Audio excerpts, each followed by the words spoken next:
ओम नमो भगवते वासुदेवाय। श्रीकृष्ण गोविंद हरे मुरारे। हे नाथ नारायण वासुदेव प्रद्युम्न दामोदर विश्वनाथ मुकुंद माधव भगवन् नमस्ते। श्रीकृष्ण गोविंद हरे मुरारे। हे नाथ नारायण वासुदेव, हे नाथ नारायण वासुदेव। भगवान श्री गोपाल कृष्ण महाराज की जय। पार्वती पते हर हर महादेव। सीताकांत स्मरण जय जय राम। गंगा माता की जय, भारत माता की जय। संत सज्जन हो, आपण मागच्या भागामध्ये बलरामाने जो रोमहर्षण या इतिहास आणि पुराणाचा ज्ञाता असलेल्या मोठ्या महान अशा महात्म्याचा त्यांच्याकडून तो वध झाला, प्रायश्चित्त म्हणून ते पृथ्वी प्रदक्षिणेला म्हणजेच तीर्थयात्रा भारतवर्षाच्या प्रदक्षिणेला निघाले। मध्यंतरीच्या काळात महाभारताचं युद्ध झालं, बलराम तटस्थ राहिले। आता पुढची जी कथा आहे ती ही एक वेगळी कथा आहे। भगवान शुकदेवजी राजा परीक्षिताला कथा सांगतायत। परीक्षिता ऐक। अथैकदा द्वारावत्यां वसतो रामकृष्णयोः सूर्योपराग सुमहासीन कल्पक्षे यथा।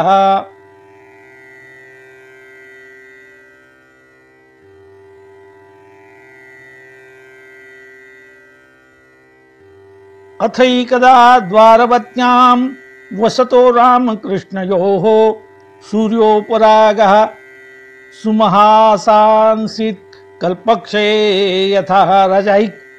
एकदा कल्पक्षयाच्या वेळेस जसं सूर्यग्रहण लागलं होतं तसं ग्रहण या भगवान श्रीकृष्णांच्या काळातही लागलं होतं आणि यावेळेस त्या द्वारकावतीलाच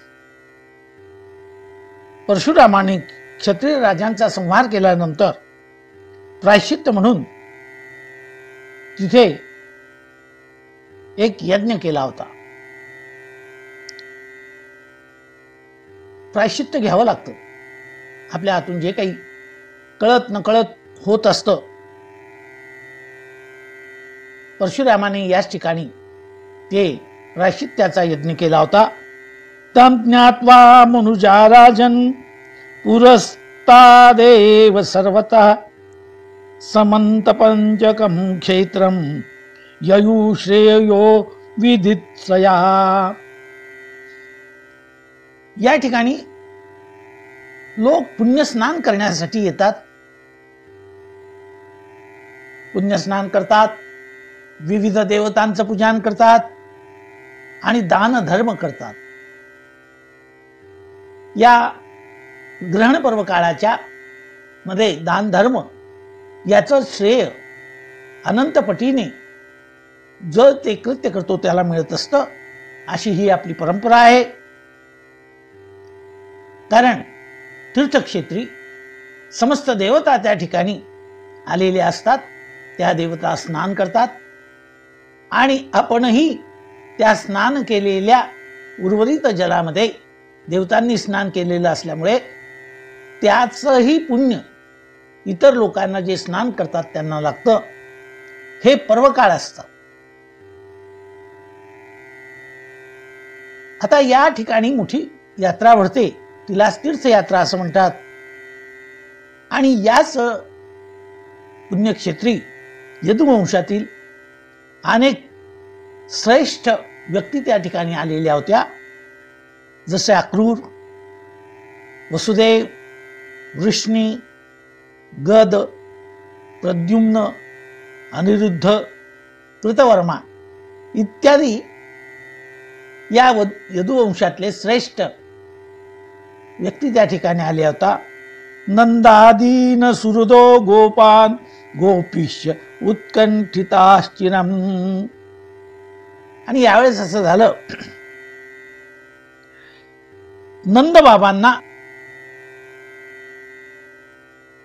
नंदबाबाही त्या ठिकाणी आलेले होते. आता पुष्कळ दिवसापासून गोकुळातील नंदबाबा आणि गोप गोपी यांची भेट झाली नव्हती, म्हणून त्यांनाही असं वाटत होतं, त्यांच्याही मनामध्ये भगवान श्रीकृष्णांची भेट घ्यावी अशी उत्कंठता लागली होती. तिथे सर्वांच्या गाठीविठी झाल्या. अन्योन्य संदर्श हर्षहंसा प्रोफुल्ल हृदय वक्त्र सरसूरुह श्रिया अश्लीष्य गाढम नयनई त्रज्वला हृष्यत्वत्तो वृद्धगिरो ययुर्मुदम. गोकुळवासीय लोकांच्या भेट झाल्या. सर्वांना भेटून अत्यंत आनंद झाला. गोकुळवासियांनी एकमेकांना आनंदाने भेटले. सर्वांची हृदय कमले. अत्यंत प्रफुल्लित झाली. मुखकमले प्रसन्न आणि प्रफुल्लित झाली एकमेकांना भेटल्यानंतर. अत्यानंद त्यांच्या डोळ्यातून अश्रू वाहू लागले आणि ती अलौकिक अशी भेट त्या तीर्थक्षेत्रावर झालेली आहे. तेव्हा प्रत्येकाची केसरयुक्त अशी वक्षस्थळे चंदनाची उटी लावत होते, केसरयुक्त चंदन. त्यामुळे त्यांच्या शरीरातून अत्यंत सुगंध असा दरवळत होता. नेत्रातून प्रेम जल, प्रेमाश्रू वाहत होते. कारण हे सर्व गोकुळवासी म्हणा, कोणी म्हणा, हे सर्व स्वर्गलोकीचे देव होते. ते महाभूतात्मक असे जडदेहात्मक नव्हते. ते स्वर्गातल्या देवता होत्या आणि भगवंताच्या साह्यासाठी ते पृथ्वी तळावर आले होते. सर्वांनी वयोमानाप्रमाणे नमस्कार केला एकमेकांना. खाली खुशाली विचारली आणि या ठिकाणी विषय काय बाकीचा चर्चेचा? विषय एकच, भगवंताच्या मधुर लीलांच्या चर्चा ते करतायत. भगवंतांनी ज्या काही मधुर लीला गोकुळात केलेल्या होत्या आणि नंतरही त्यांच्या ज्या मधुर लीला होत्या त्यांच्याविषयीच ते विषय काढत आणि त्याच्यावरच चर्चा आणि बोलणं होतं. असं वसुदेवजी माता कुंतीला भेटले, त्यांची विचारपूस केली. जुन्या आठवणींना पुन्हा उजाळा मिळाला. वसुदेव उग्रसेनाद्यै यदुभिश्चेर्चिता नृपा आसन्नच्युत संदर्श परमानंद निवृत्ता. शुकदेव सांगतायत की हे राजा, तिथे आलेल्या सर्व राजांचा, अनेक राजे आलेले होते पुण्यकाळ असल्यामुळे तीर्थस्नानासाठी. वसुदेव उग्रसेन यांनी आदरयुक्त असा त्यांचा सत्कार केला, कारण ते द्वारकेला आलेले होते. भगवान श्रीकृष्णाचं त्यांना दर्शन झालं आणि सर्वांना परमानंद प्राप्त झाला. जमलेले सर्व लोक, राजे त्या यादवांच्या सौभाग्याची प्रशंसा करू लागले की खरंच हे यदुकुल भूषणांनो, आपल्या या यदुकुलामध्ये भगवंतांनी जन्म घेतला. तो जो जन्म त्यांचा झाला आहे तो तुमच्या कुलाचा झाला आहे.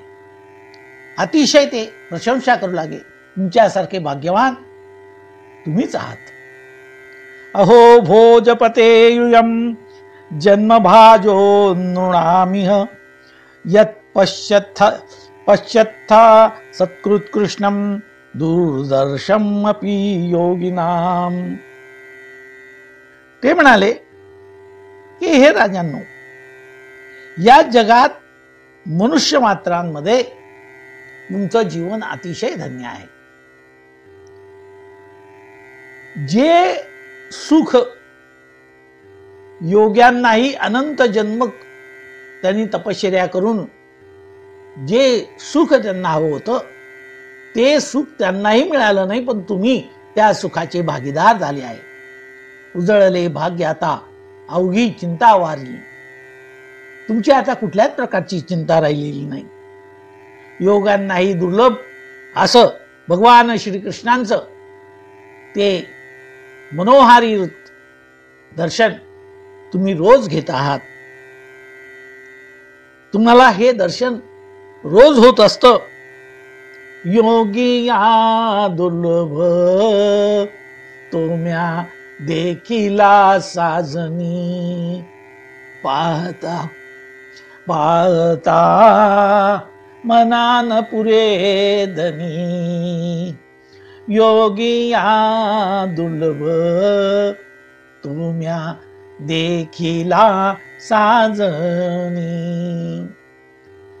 योग्यांनाही दुर्लभ असं ते दर्शन आपल्याला होत असतं. भगवंताचं दर्शन तुम्ही कायमच घेतात. शुकदेव त्यावर वर्णन करतायत. नंदस्तत्र यदून प्राप्तान ज्ञात्वा कृष्ण पुरोगमान तत्रागमत वृत्तो गोपैरन स्थार्थे दिग्दृशया.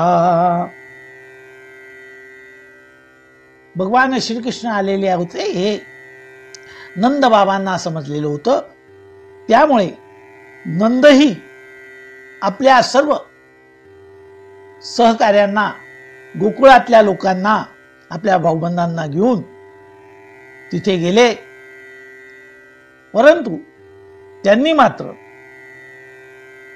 त्यांना त्यांच्या हृदयामध्ये जो आनंद आहे तो भगवंताच्या भेटीचा आहे. येताना त्यांनी सर्व सामग्री बैलगाड्यांमध्ये भरून आणली होती. काही भेटीच्या वस्तू आणल्या होत्या, काही भगवंताला खाण्याला एक अशाही वस्तू आणल्या होत्या. वसुदेव, श्रीकृष्ण, इतर यादवांना नंद बाबांनी पाहिलं आणि त्यांना आनंदाने अत्यंत त्यांचं हृदय भरून आलेलं आहे. वसुदेव परिष्वज्य संप्रीतः प्रेम विवलः स्मरन् कंसकृतान् क्लेशान् पुत्रान्यासच गोकुले. वसुदेवांनी आपला मित्र नंद बाबा याला पाहिलं. धावत धावत निघाले. त्यांचं मन आनंद आणि प्रेमाने भरून आलेलं होतं. त्यांनी नंद बाबाला आपल्या हृदयाला कवटाळलं. वसुदेव परिष्वज्य, परिष्वज्य म्हणजे आलिंगन दिलं, कडकडून आलिंगन दिलं. त्यानंतर वसुदेव कृतज्ञता व्यक्त करतायत. नंदा, खरोखर कंसाकडून तुम्हाला जो झालेला त्रास आणि मी त्या भगवान श्रीकृष्णाला अर्भकावस्थेमध्ये तुमच्याकडे सोडून आलेलो होतो, हे सर्व मला आज आठवत आहे. हे मला सर्व आठवत आहे. तू किती रे आमच्यावर उपकार केले आहेस. आता कसा हा उपकार फेडू, हा देह वाळून मी दूर सोडू. मित्रा, तुझं अनंत ऋण आमच्यावर झालेलं आहे.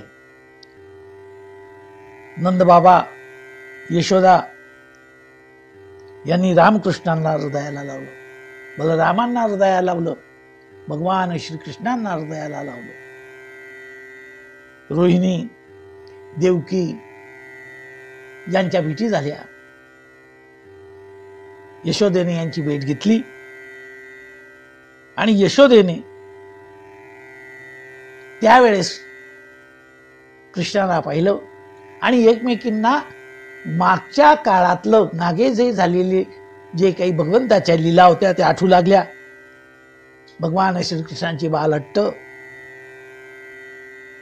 त्यांचं मातीत लोणं, दही दुधाचं ते सारखं चोऱ्या करणं, त्या गोपींची गाराणी ऐकणं, कृष्णामागे धावून जाणं, त्यांना उखळीला बांधणं, हे सर्व आठवत होतं. यशोदेला आठवत होतं. मुख उघडल्यानंतर भगवंताने दिलेलं ते विश्वरूप दर्शन, त्यावेळेस देवकी म्हणते, खरोखर लहान मुलांचा किती त्रास असतो तो तुम्ही सहन केला, त्यांचे लाड पुरवले, त्यांचं लालन पालन केलं, आणि हे सर्व त्यांना आठवू लागलं. या यशोदा, रोहिणी यांची घट्ट मैत्री होती, अतूट मैत्री होती. ही मैत्री उच्च कोटीची होती, देहस्थरावरची नव्हती. यशोदा, रोहिणी यांचे भेटीच्या बरोबर त्यांचे गळे दाटून आले. त्या म्हणू लागल्या, का विस्मरेत वाम मैत्री मनुवृत्ता वज्रेश्वरी अवाप्यैपेन्द्रम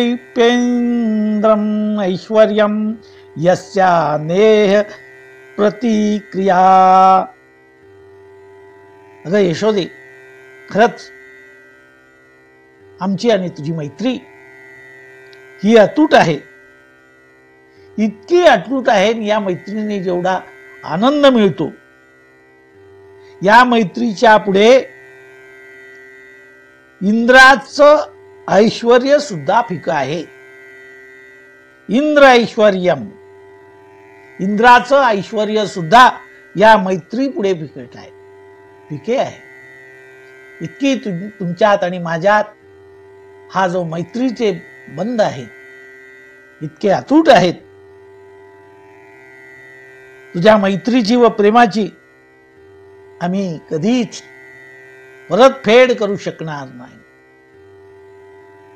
कधीच आम्हाला ती परतफेड करता येणार नाही. आमच्या मुलांचे किती तुम्ही लाड केले. सुन मेरे भरतबाई कपी से उरन हम नाही. आम्ही तुमच्या मैत्रीतून उतराई होऊ शकत नाही.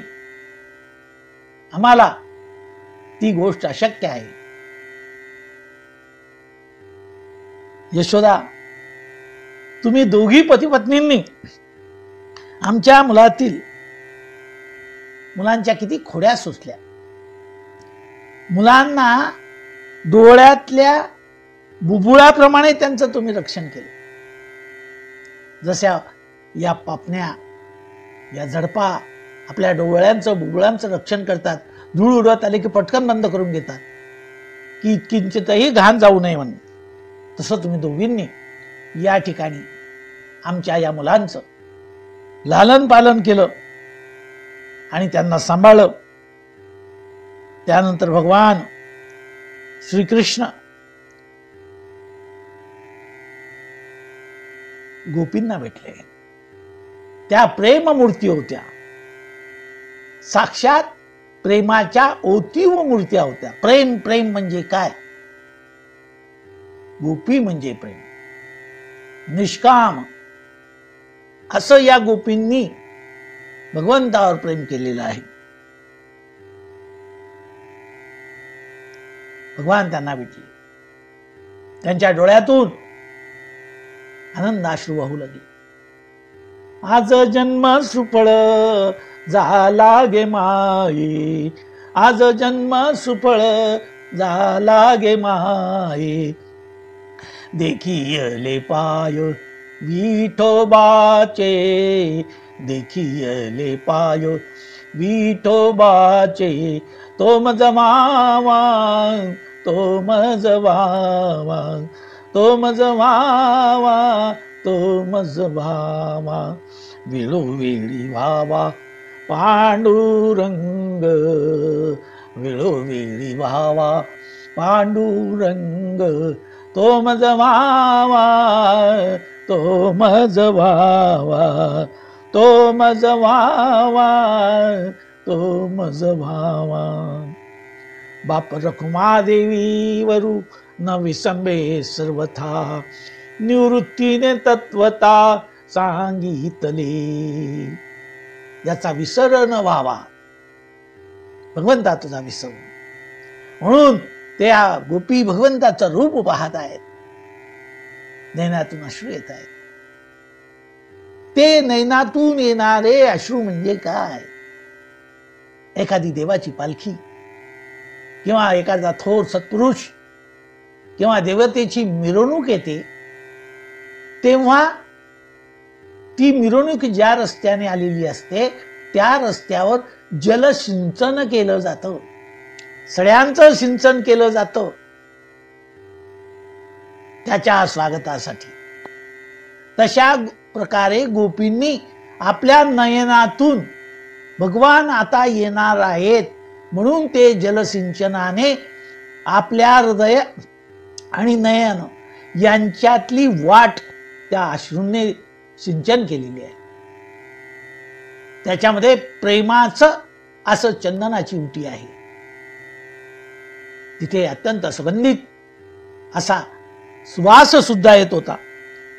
त्यांनी आपल्या नेत्रावाटे भगवंताला हृदयात नेलं. भगवंताला हृदयात हृदय सिंहासनी श्री गुरु बैसविले, ज्ञान भक्ती प्रेम जाले चरण प्रक्षाळिले, वेळी वाकुडी भाव सुमने पदकमली वाहिले, अखंड नामामृताचे भोजन अर्पियले. आपल्या हृदय सिंहासनावर त्यांना विराजमान केलं आणि तिथे त्यांना गंधाक्षदा पुष्प हे सर्व मानसोपचार आहे, त्या मानसोपचाराने अर्पण केले. हृदय सिंहासनी श्री गुरु बैसले, ज्ञान भक्ती प्रेम जले चरण प्रक्षाळिले, वेडी वाकुडी भाव सुमने.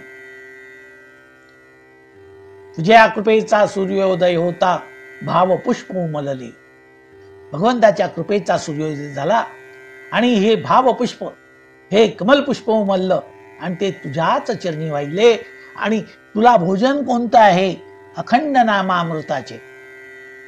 अखंड नामामृताचं भोजन हेच खरं देवाचं भोजन आहे.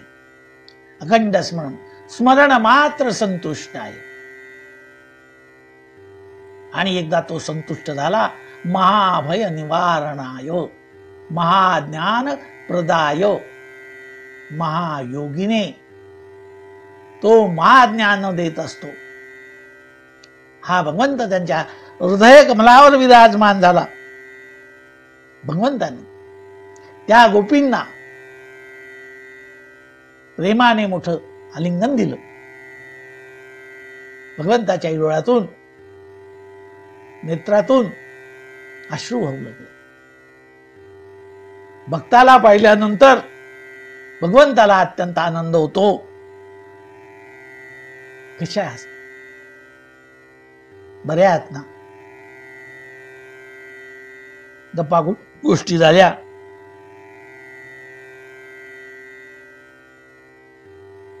तेव्हा विधात्याच्या नावाने ते बोलले की व्यक्तीचा वियोग आणि संयोग हा सर्व खेळ तो विधाताच करत असतो. तो विधाताच व्यक्तींचा वियोग आणि संयोग घडून आणतो. या गाठी वरतीच बांधलेल्या असतात आणि वरतीच सोडवल्या जातात. गोपींना बोलायला कुठे वेळ आहे? गोपी शब्द न काढता मुसुमुसू रडतायत. काय बोलणार? परेहुनी परते बोलणे खुंटले, ते वैखरी कैसेनी सांगे. मूक झाली, तिथे वाचा मूक झाली. कारण ही प्रेमाची शक्ती आहे. प्रेमाची शक्ती अगाध असते. प्रेमशक्ती अगाध असते.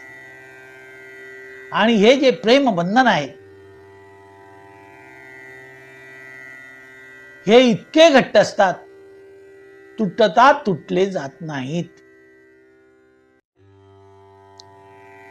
ऐसी मीरा हुए मगन,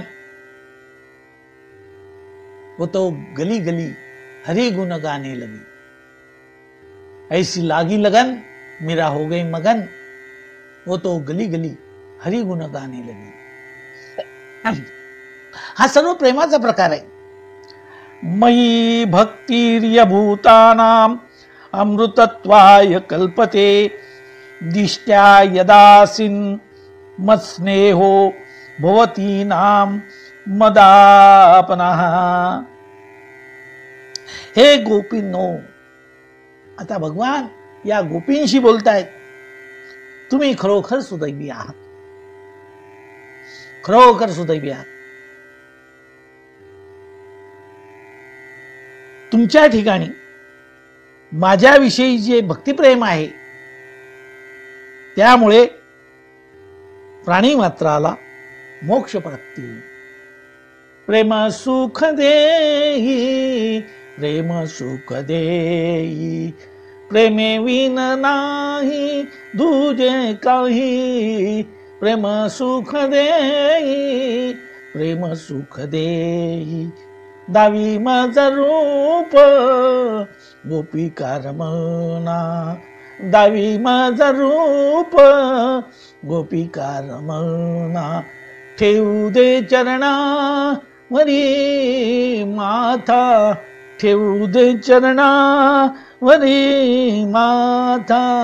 दावी मज रूप गोपिका रमना. हे भगवंता, तुझं हे रूप आमच्या हृदयामध्ये अखंड राहू. हृदय सिंहासनी तू अखंड निवास कर. कृष्ण भगवान धन्य झाले. खरोखर गोपींनो, तुम्ही मोक्षाचे अधिकारी आहात.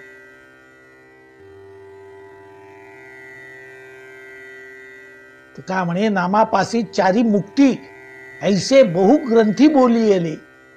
तुम्ही माझ्या नामात, माझ्या स्मरणात अखंड दंग असतात. त्यामुळे मोक्षच तुमचा एक सेवक म्हणून तुमच्या समोर हात जोडून उभा आहे. सर्व पंचमहाभूत व जीवरूपाने राहिलेला हा आत्मा, पंचभूतात्मक हा देह, हे सर्व विश्व आणि हा जो आत्मा आहे, हा आत्मा मुळामध्येच परमात्म्याचं, जीव हा जो आहे तो जीव म्हणजे या परमात्म्याचंच प्रतिबिंब आहे. या पंचमहाभूतात्मक देहामध्ये तो जीव रूपाने राहतो आणि जीव रूपाने राहिल्यामुळे त्याला या शरीरातली जी काही सुख दुःख आहेत ती भोगावी लागतात. परंतु याच्याही पलीकडे असलेलं जे परमात्म तत्व आहे, या सर्वांच्या उत्तम पुरुषस्तु अन्यहा, जो परमात्मेती उदार होतात तोच पुरुषोत्तम. तो या सर्वांच्या पलीकडे असलेला म्हणजे पंचमहाभूत, पंच ज्ञानेंद्रिय, पंच कर्मेंद्रिय, ही झाली 15. 16वा जीवात्मा आणि 17वा तोच हा उत्तम पुरुषस्तु अन्यहा. हीच भगवंताची 17वी कला. या 17व्या कलेविषयी भगवान श्री ज्ञानेश्वरांनी ज्ञानेश्वरीत वर्णन केलेलं आहे. हीच ती 17वी कला. आणि एका भंगात म्हटलंय 17वीचे स्तन्य पिसी. हीच 17वी कला. तोच हा परमात्मा आणि त्यालाच सत्यमेव जयते. तेच सत्य. एको अहम एकमेव अद्वितीय. हा मी एकटाच आहे. यम ब्रह्मा वरुणेंद्र स्तविता, मोठमोठे योगी सुमंती दैवस्तवे वेदै सांग कर्म पुण्यशदै गायन्त्यम सामगा ध्यानावस्थित गतेन मनसा पश्यन्त्यम योगिनो यस्यांतम न विदुः सुरासुरगणा देवाय तस्मै नमः. ज्याला आतापर्यंत कोणी जाणू शकत नाही तीच ही 17वी कळा आणि तेच हे तत्व म्हणजेच परमात्मा, तेच हे सत्य तत्व आहे. आणि ते सत्य तत्व म्हणजे मीच. आणि हे सर्व विश्व माझ्यामध्येच सामावलेलं आहे. हे सर्व विश्व माझ्यामध्ये समजले. सर्व भूत आणि जीव हे सर्व भगवान सांगतात माझ्यामध्येच प्रतीत होत असतात. ओम विश्वम विष्णुर्वषट्कारो भूत भव्य भवत प्रभू भूतकृत भूतभूत भावो भूतात्मा भूत भावना. हे जे चराचर सृष्टी आहे ती त्याचीच आहे. मया ततइदम सर्वम जगद अव्यक्त मूर्तीना. मी अव्यक्त रूपाने अव्यक्तादिभूतानि व्यक्त मध्यानि भारत अव्यक्त निधनान्यव तत्र का परिदेवना. भगवंतांनी त्या गोपींना भगवान उपदेश करताय, त्यांना धीर देताय, कारण तिथे गोपी आता अखंड राहणार नाहीत. त्या मुळात परत जाणार आहेत. गोकुळाला तर परत जातील, पण ते स्वर्गीचे देव असल्यामुळे ते पुन्हा आपापल्या मूळ स्थानाला स्वर्ग लोकात निघून जाणार आहे हे भगवंतालाही माहिती आहे. परंतु या ठिकाणी मात्र सर्व मानवांच्या भाव विकार वासना इच्छा याला अनुसरून भगवान त्यांचं प्रबोधन करताय. आध्यात्म शिक्षया गोप्य एवं कृष्णेन शिक्षिता तदनुस्मरण ध्वस्त जीवकोशास्त मध्यगन. भगवंताने अशा प्रकारे गोपींना अध्यात्माचं प्रबोधन केलं आणि त्याचा परिणाम काय झाला आहे? त्याचा परिणाम असा झालेला आहे की त्यांच्या जीवाचे पंचकोश नष्ट झाले.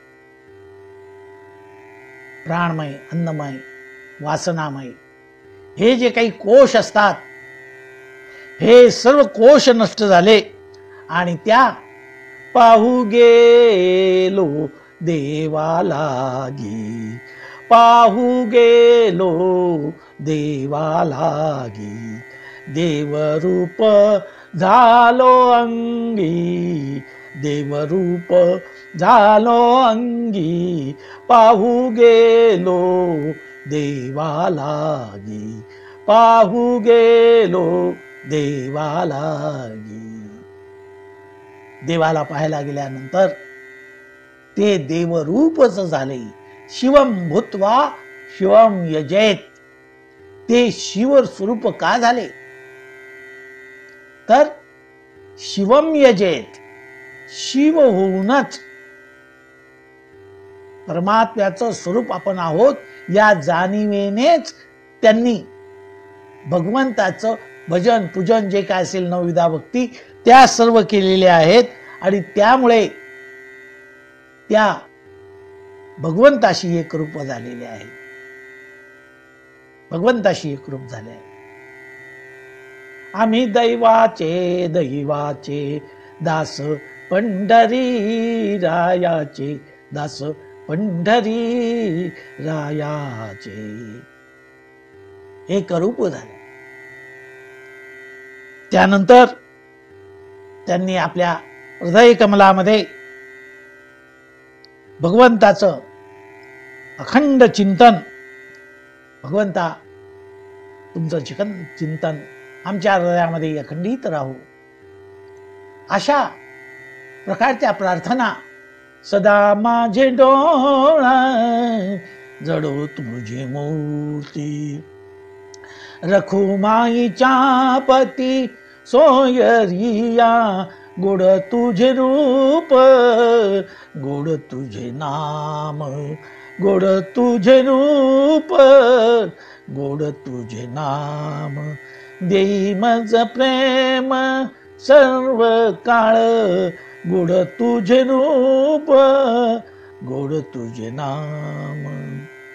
हे भगवंता, आम्हाला ते रूप आणि तुझं नाम अखंडित वसावेसे वाटते पायी, ठावोनी संकोच ठाव थोडासा दे. तू देवा संकोच करू नको आमच्या हृदयामध्ये तुला संकुचित जागा नाही. आमचं हृदय कसं आहे? आमचं हृदय अनुरेणू या थोकडान तुका आकाशा एवढा. आमच्या हृदयाकाशामध्ये भरपूर अशी जागा आहे. या भरपूर जागेमध्ये भगवंता तू निवास कर. आणि भगवंताला त्यांनी वंदन केलं. शुकदेव सांगतायत की राजा परीक्षिता, त्यांनी भगवंताकडून वरदान प्राप्त केलं. अशा प्रकारे सर्वांच्या भेटीगाठी झाल्या, गप्पा गोष्टी सुरू झाल्या आणि सर्वच एकमेकांना भेटले. त्यामुळे जो गप्पा मारण्याचाही एक आनंद असतो, आता तो काळ राहिलेला नाही. पूर्वी लोक पाहुणे म्हणून कोणाच्या गावाला जात असत तर जेवण खाऊन लवकर उरकलं तर मग गप्पा. त्या गप्पा इतक्या आनंददायक आणि मनाला सुखावं असायचं की गप्पा मारणं सुद्धा ही एक कलाच आहे. ती कलाच आहे, त्याच्यातून आनंद मिळत असतो. पहा, दमा मिराजदारांच्या त्या विनोदी कथा आहे.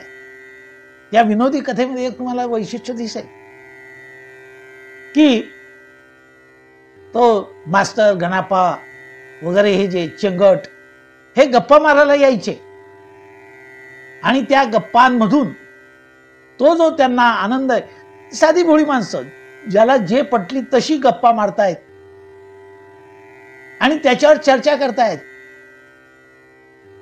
कोणत्याही म्हणजे भूतांपासून तर जगबुडीपर्यंतच्या गप्पा ते करीत होते.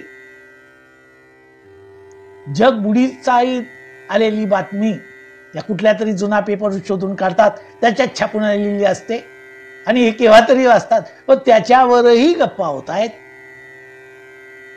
तर ते आनंदाची एक ती पर्वणी होती, त्याच्यातून मोठं विनोदी साहित्य निर्माण झालेलं आहे. आजही ते साहित्य लोकांना आनंद देतं. त्यांच्या गप्पा ऐकल्यानंतर आपलंही मन प्रफुल्लित होतं. आपलंही मन प्रफुल्लित होतं. गप्पांगण नावाचे काही वेळेस कार्यक्रम केले जातात. बोलू द्या, त्या विषयांची छेडाछेड करायची नाही, फक्त आनंदासाठी. म्हणून ते कॅम्प घेतले जात होते. शालेय जीवनामध्ये कॅम्प घेऊन मुलं एकत्रित यायचे. घरापासून दूर आपल्या राहायचं, तिथे भोजन बनवायचं. स्काउटचे कॅम्प व्हायचे, NSSचे कॅम्प व्हायचे. मुलं किती आनंदाने श्रमदान करायचे, गप्पा करायचे, आपल्या हाताने भोजन बनवायचे. तो एक वेगळा आनंद या गप्पातून होतो. भगवंतांनीही तशा गप्पा त्या ठिकाणी त्या द्वारकेला निमित्त जरी हे तीर्थस्नानाचं असलं तरी त्यापेक्षाही मोठा आनंद याच्यातून झालेला आहे. गप्पा गोष्टी सुरू झाल्या आणि त्या गप्पा गोष्टीमधून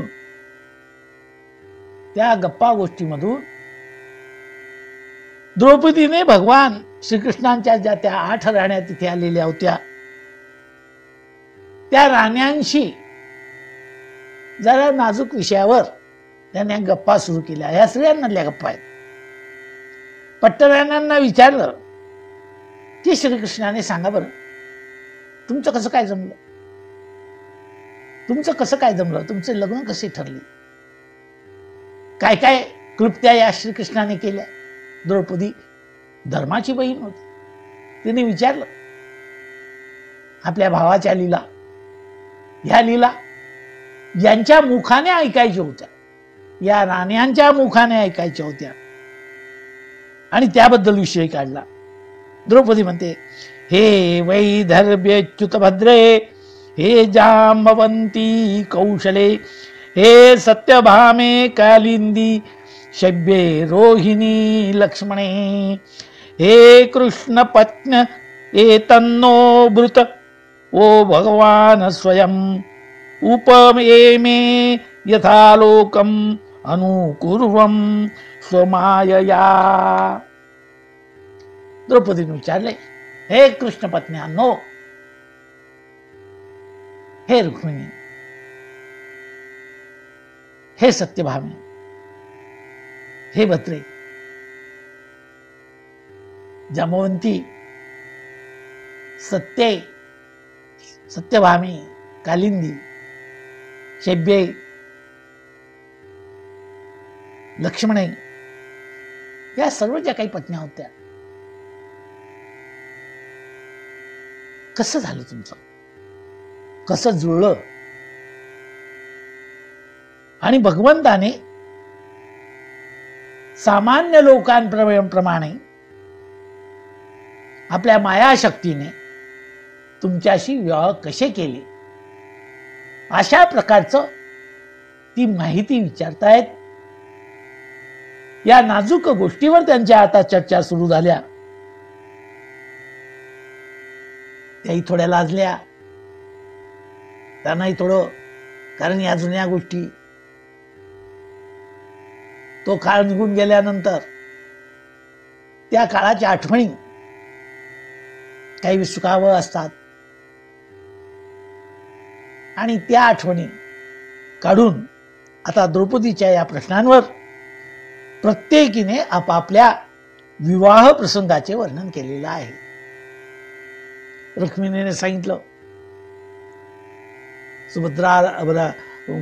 रुक्मिणी हरण कसं झालं, कशा मारामाऱ्या झाल्या, कशा लढाया झाल्या, हे कसे संतापले, आणि मी कसं यांना मग अडवलं, कसं आमचं ठरलं होतं, देवीच्या मंदिरात मी कशी आले, माझी नजर कुठे भिरभिरीत होती, हे रुक्मिणी मातेने सांगितले. सत्यभामेने त्या समंतकमण्याचा इतिहास सांगितला आणि माझ्या पित्याने कसा यांच्याशी विवाह लावून दिला ते सांगितलं. जांबवंतीने आपली हकीकत सांगितली, सत्येने सांगितली, काहींचं भगवंताने हरण करून आणलेले त्यांची सांगितली. कालिंदीने सांगितलं की आपण कशी तपश्चर्या केली, यमुनेच्या जलामध्ये त्या महालात कसे राहिलो, या सर्व गोष्टीचं वर्णन त्या राण्या करतायत आणि आपल्या विवाहाचं प्रसंगाचं वर्णन केलेलं आहे. न वयं साध्वी साम्राज्यम स्वराज्यम भौज्यमच्युत वैराज्यम पारमेष्ठ्यम च अनंत्यम वा हरे पदम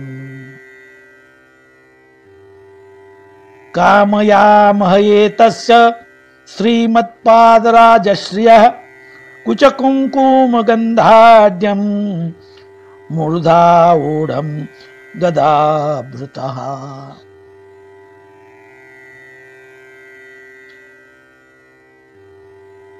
त्या आपलं ते वर्णन करून सांगतात. त्या सर्वजणींनी मात्र ते प्रसंगाचं वर्णन केल्यानंतर सर्वजणी एकमुखाने बोलू लागल्या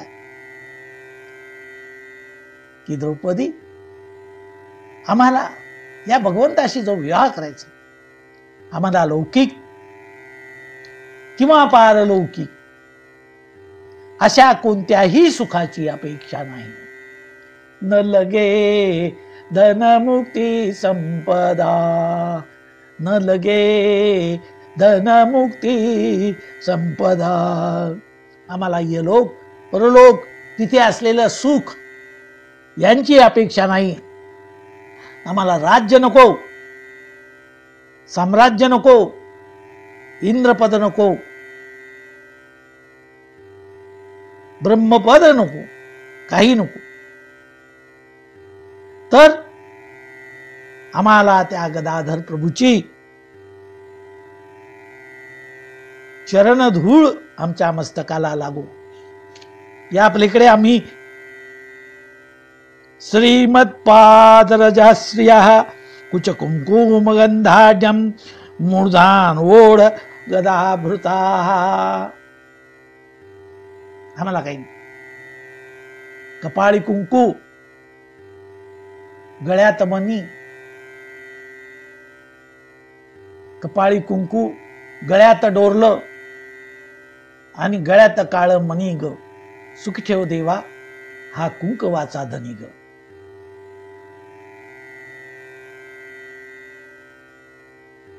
कपाळी कुंकू, गळ्यात डोरलं, डोरलं म्हणजे मंगळसूत्र, आणि गळ्यात काळ मणी ग. हे सौभाग्याचं लक्षण आहे. कपाळी कुंकू, गळ्यात डोरलं आणि गळ्यात काळ मणी ग. सुखी ठेव देवा कुंकवाचा धनी ग. सौभाग्याचं लेणं आहे. आमचा हा सूर्य आहे. सूर्य अधिष्ठिली प्राची जगा राणीव दे प्रकाशाची. हा सूर्य सतत हे सौभाग्य तळपत राहो. पोटभर कुंकू, स्त्रीच्या कपाळाला शोभांत. ती असेल तर त्या कुंकवालाही किंमत असते. आता काळ बदलला, काळ बदलला आहे आणि आता सर्वच लावतात. तो भाग वेगळा, त्याचा वेगळा विषय इथे आपण घेत नाही तो. पण त्या पूर्वीच्या काळी स्त्रिया त्या सौभाग्याचे जे काही कार्यक्रम होत होते, तर ज्या गतधवा होत्या, त्या गतधवा स्त्रिया त्या कार्यक्रमाला उपस्थित राहत नव्हत्या. आणि जर उपस्थित राहिल्याच, एखादी ती कुंकू लावणारी स्त्री किंवा बाई तिला माहिती नसेल आणि ती कुंकू लावता लावता तिच्याजवळ आली तर पटकन ती मान फिरून घ्यायची. केवढ्या वेदना होत असतील तिच्या त्या मनाला. तर सर्वांनी ते लेणं धारण केलेलं आहे, मी मात्र वंचित राहिली. हे जे काही एक दुःख, वेदना, ती वेदना ती माऊलीच ते सहन करू शकते. म्हणून या गोपी सांगतायत आम्हाला काही नको, आम्हाला त्या भगवंताच्या चरणरजाची कुचकुंकुम गंधाढ्यम मूर्धा ओढम गदाभृता. त्या भगवंताच्या चरणकमलाची धूळ, ते कुंकुम आमच्या मस्तकाला जे लागेल तेच खरं आमचं सौभाग्य आहे. वज्रश्रियो यद वांछति पुलिंदश तृणो विरुद्ध गावच्चरायतो गोपः पादस्पर्शम महात्मनः. त्या अजून इच्छा व्यक्त करतायत. तो भगवान वनात गायी चारित आहे. त्या भगवंताने त्या वृंदामध्ये गायी चालल्या. तेथील भिल्ल, तिथे राहणारे ते लोक भोळे भाबडे पवित्र मनाचे असे पुलिंद तृण, ते भिल्ल, गवत, वेली, ह्या सुद्धा भगवंताच्या चरणस्पर्शाचा, हस्तस्पर्शाचा स्पर्श व्हावा, हाताचा स्पर्श व्हावा, चरणाचा स्पर्श व्हावा, अशी इच्छा ते त्या ठिकाणी करत होते. आणि हे स्वर्गातले सर्व देवदेवता तिथे विविध रूप घेऊन, मग कोणी दगडाच्या रूपाने आलं, कोणी वेलीच्या रूपाने आलं, कोणी गाईच्या रूपाने आलं, तिथे कोणी राहणारे जे आदिवासी असतील त्यांच्या रूपाने आलेले आहेत. हे सर्व ईश्वराच्याच विभूती आहे. तेथे देव असे उभा, तेथे देव असे उभा, समचरणांची जैसी शोभा, समचरणांची जैसी शोभा, तेथे असे देव उभा. त्यांनी जी इच्छा केली, त्यांना जो स्पर्श झाला, त्यांना जी भगवंताची चरण रज धूळ त्यांच्या मस्तकाला, त्यांच्या शरीराला लावली, तीच इच्छा आम्ही करतो. भगवंता तुझ्या चरण रज आम्हाला मिळावा. देव इच्छी रज चरणाची माती, धावत चालती मागे मागे. आणि म्हणून आम्ही ती चरण रज आमच्या मस्तकाला लावण्यासाठी आम्हाला ते भाग्य हा भगवान श्रीकृष्ण आम्हाला देव. आपणही सर्वजण तशीच इच्छा अपेक्षा आपणही केली पाहिजे. परंतु त्यासाठी त्याचा अखंड नामस्मरण केलं पाहिजे. श्री कृष्ण गोविंद हरे मुरारे, हे नाथ नारायण वासुदेव. श्री कृष्ण गोविंद हरे मुरारे, हे नाथ नारायण वासुदेव. प्रद्युम्न दामोदर विश्वनाथ, मुकुंद माधव भगवन् नमस्ते. श्री कृष्ण गोविंद हरे मुरारे, हे नाथ नारायण वासुदेव. भगवान श्री गोपाल कृष्ण महाराज की जय. पार्वती पते हर हर महादेव. सीताकांत स्मरण जय जय राम. गंगा माता की जय. भारत माता की जय. नमो नारायण नमो नारायण नमो नारायण.